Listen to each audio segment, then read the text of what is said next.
हर रोज नई कहानी देखने के लिए हमारे चैनल को सब्सक्राइब कीजिए और बेल आइकन को प्रेस कीजिए। माँ बनी चुड़ैल हिंदी कहानी। ये कहानी है लक्ष्मी की, जो सेठ बलदेव सहानी के घर की लक्ष्मी थी। लक्ष्मी के 3 भाई थे, जो गांव के साहूकार थे। तीनों के तीनों हट्टे कट्टे और तंदुरुस्त थे, और लक्ष्मी अपने तीनों भाइयों की जान थी।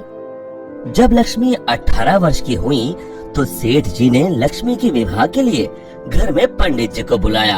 यजमान, बेटिया की कुंडली जिस युवक से मिल रही है, वो एक बहुत ही साधारण परिवार का है। अरे उससे क्या फर्क पड़ता है, हम तो अपनी बेटी को अपने घर ही रखने वाले हैं। हमें तो घर जमाई चाहिए। लेकिन यजमान, मुझे नहीं लगता कि ऐसा कुछ संभव है। ये युवक घर जमाई नहीं बनेगा। तभी सेठ जी की बेटी सेठ जी के पास आई और उनके कानों में कुछ फुसफुसाई। उसकी बातें सुनकर सेठ जी के चेहरे पर मुस्कान आ गई। ठीक है पंडित जी, आप शादी की बात आगे बढ़ाइए। और फिर कुछ महीनों में लक्ष्मी की शादी एक बहुत ही साधारण युवक विमल से हुई। शुरू में दोनों की अच्छी बन रही थी, और विमल की माँ सरिता भी बहुत खुश थी। एक दिन सोते वक्त लक्ष्मी ने विमल से बात की। ना इस घर में ढंग का सोफा है, ना गद्देदार पलंग और ना ही टीवी। ए जी, आप मेरे साथ मेरे पापा के घर चलिए ना, वहाँ सब कुछ है। नहीं लक्ष्मी, अब यही तुम्हारा घर है। तुम्हें इसी घर में रहने की आदत डालनी होगी। उस दिन के बाद लक्ष्मी हर छोटी छोटी बातों पे विमल से झगड़ा किया करती। उनके बीच बात इतनी बिगड़ गई कि अब लक्ष्मी कभी बेलन तो कभी बर्तन फेंक फेंक कर विमल को मारती। विमल बेटा, ये क्या है? तुम दोनों ऐसे लड़ क्यों रहे हो? माँ, ये रट लगाए बैठी है कि मैं भी इसके साथ इसके बाप के घर में जाकर रहूं, घर जमाई बनकर। भला मैं ये कैसे कर सकता हूँ? और इसीलिए हमारी रोज अनबन होती है। एक काम कर, तू उसे अच्छे से समझा कि अब यही उसका घर है। अगले दिन फिर से लक्ष्मी विमल को अपने घर चलने के लिए जोर डालने लगी। आप मेरे साथ मेरे घर चलिए। आपको यहाँ गरीबों की तरह जीने की कोई जरूरत नहीं है। मेरे पापा के पास सब कुछ है। मैंने तुम्हें कितनी बार बोला है, मैं घर जमाई नहीं बनना चाहता हूँ। अगर आप खुद से मेरे साथ नहीं चलोगे, तो मैं मेरे भाइयों से बोलकर आपको जबरदस्ती यहाँ से उठवा लूंगी। बहू की ये बात सुनकर सरिता को अपने बेटे की चिंता सताने लगी। इसके तीनों भाई तो इतने शक्तिशाली हैं, मेरे बेटे का क्या हाल होगा? ये मैंने क्या कर दिया? इससे अच्छा तो किसी गरीब की बेटी ब्याह लाती, कम से कम कोई आफत तो नहीं आती। अब सिर्फ बाबा जी ही मेरी मदद कर सकते हैं। सरिता बहुत दूर एक बाबा जी के पास गई और उन्हें अपनी पूरी दुख भरी दास्तान बताई। अब आप ही बताइए बाबा जी, मैं अपने बेटे को बचाने के लिए क्या कर सकती हूँ? ये ताकतवर इंसान ऐसे ही होते हैं, हमेशा निर्बलों को दबाना चाहते हैं।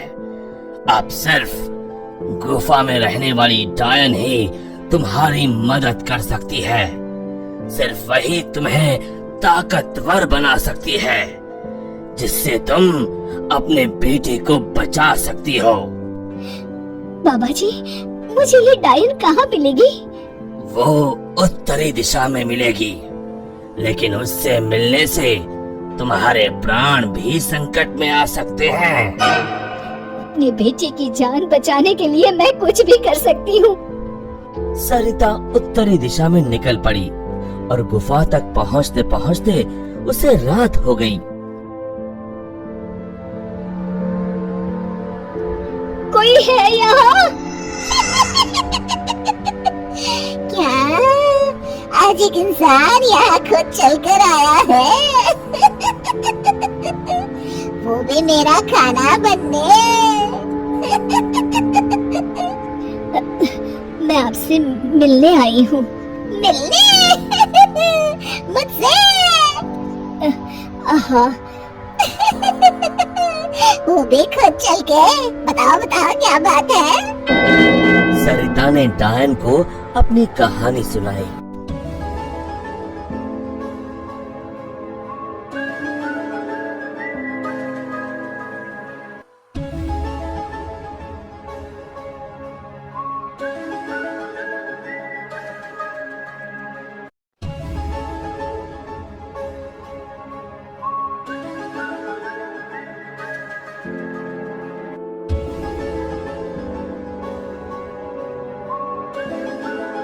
उपाय तो है लेकिन बहुत कठिन है। मैं अपने बेटे को बचाने के लिए कुछ भी कर लूंगी। तुम्हें मेरा श्राप अपने ऊपर लेना होगा, जिससे मेरी सारी शक्तियाँ तुम में आ जाएंगी। तब मैं आजाद हो जाऊंगी और तुम डायन बनके यही गुफा में रहोगी और ना ही सूरज की रोशनी में निकल सकोगी बाहर, क्योंकि डायन की शक्तियाँ सिर्फ रात को ही काम करती हैं। क्या तुम्हें ये मंजूर है? विमल को बचाने के लिए अगर मुझे डायन भी बनना पड़े तो मंजूर है। डायन ने कुछ जादू किया और डायन की सारी शक्तियाँ सरिता में चली गईं और अब डायन आजाद होकर एक औरत बन गई और सरिता डायन बन गई। यहाँ पूरा दिन हो गया था। विमल ने गांव में जाकर माँ को ढूंढा, लेकिन माँ कहीं नहीं मिली। रात को वो घर पहुंचा तभी लक्ष्मी उस पर बरस गई। ये सब सरिता अपनी शक्तियों से देख रही थी और उसी समय सरिता डायन के रूप में वहां पहुंची। सरिता को डायन के रूप में देखकर उसके पैरों से मानो जमीन खिसक गई। सरिता जोर जोर से हंसने लगी।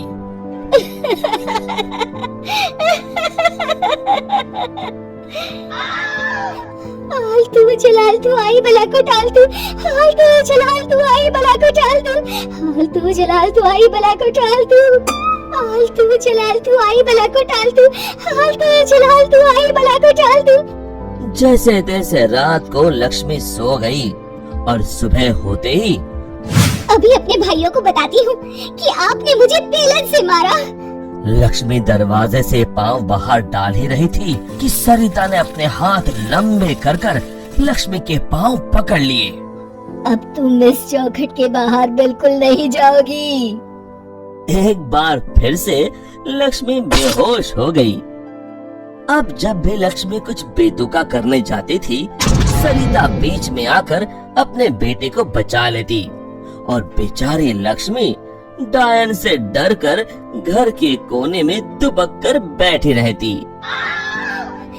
आलतू जलालतू आई बला को टालतू, आलतू जलालतू आई बला को टालतू, आलतू जलालतू आई बला को टालतू।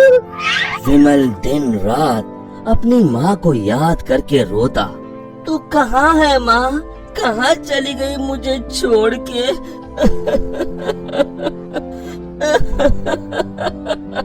बेटा विमल, मैं यही हूँ तेरे पास, लेकिन इस डायन के रूप में। ये सब सुन विमल बहुत डर जाता है।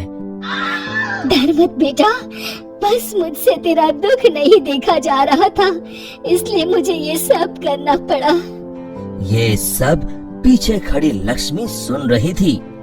तभी सरिता ने उसे अपनी शक्तियों से दीवार पर लटका दिया।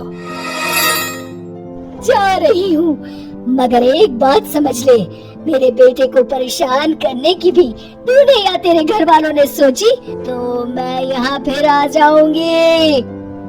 जी जी जी माँ जी। तभी तो कहते हैं माँ से बढ़कर दुनिया में कुछ नहीं। माँ एक वरदान है जो अपने बच्चों के लिए कुछ भी कर सकती है। उम्मीद है कि आपको हमारी ये कहानी पसंद आई होगी। कृपया हमारे चैनल को सब्सक्राइब करें और सभी अपडेट्स के लिए बेल आइकन जरूर दबाएं। और हाँ, वीडियो लाइक और शेयर करना मत भूलिएगा। Bye bye.